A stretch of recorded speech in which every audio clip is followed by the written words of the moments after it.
بسم اللہ الرحمن الرحیم۔ آج آپ حضرات کے سامنے ایک وظیفے کا ذکر کروں گا کہ جس وظیفے کی برکت سے اللہ تعالی ہم سب کو حج عمرے کی سعادت نصیب فرمائیں گے۔ بہت سے خوش نصیب لوگ وہ ہیں کہ جن کو اللہ تعالیٰ نے یہ زیارت کا موقع دیا اور وہ ان مقدس مقامات کی زیارت کر کے آئے، اور بہت سارے لوگ ایسے ہیں جو بیچارے اس انتظار میں ہیں کہ اللہ تعالیٰ انہیں بھی بلائیں گے۔ تو جو آدمی ذوق شوق کے ساتھ اس وظیفے کو پڑھے گا جو میں آپ کو بتاؤں گا تو یقینی طور پہ اللہ تعالیٰ اس کو بھی یہ زیارت کا موقع نصیب فرمائیں گے۔ چنانچہ مولانا زبیر احمد درخاسی صاحب فرماتے ہیں کہ مولانا حسین احمد طارق صاحب حج کے لیے تشریف لے جا رہے تھے۔ میں ان کے پاس گیا اور میں نے جا کے عرض کی کہ حضرت آپ میرے لیے وہاں جا کے دعا فرمانا کہ اللہ تعالیٰ مجھے بھی یہ سعادت نصیب فرمائے، یعنی حج کے لیے مجھے بھی قبول فرما لیں۔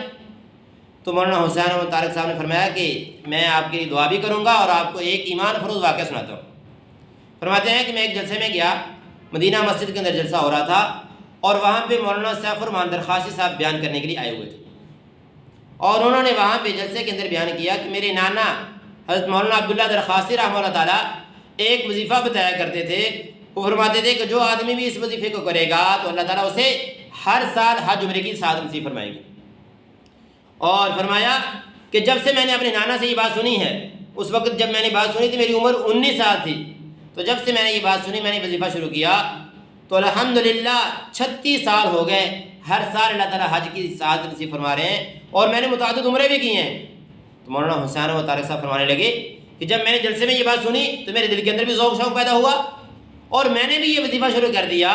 تو اللہ تعالیٰ نے اس وظیفے کی برکت سے کیا کیا،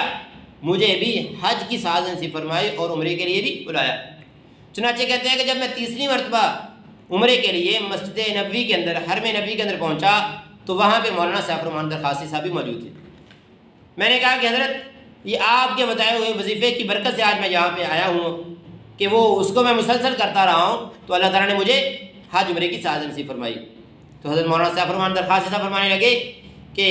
ادھر آؤ بیٹے، ان کے پاس دو لڑکے بیٹھے ہوئے تھے، بیٹے تھے ان کے، ان میں سے ایک کا نام یحییٰ تھا، ایک کا نام ذکریہ تھا۔ فرمایا کہ بیٹے بتاؤ تم کون سا وظیفہ کرتے ہو؟ تو انہوں نے کہا کہ ہم روزانہ